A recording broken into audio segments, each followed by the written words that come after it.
Alright, so today we're going to go over how to use Apple CarPlay on our UConnect system. So you need three things: a wire, phone, and obviously our UConnect system. I'm going to take this wire, plug it into this phone, just like you would if you're going to charge it, okay? You're going to hit allow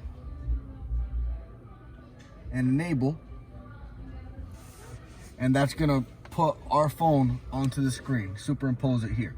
So you can use your phone, you can go to your music, Apple Maps, Google Maps, podcast, audiobooks, Spotify, and our UConnect, of course. So if I want to use my phone, or if I want to say, hey Siri, I could go for a good steak. The best rated one I see is Landing and Main on North Main Street in Deep River, which averages 5.0 stars. Let me know if I should call one of them or get directions for you.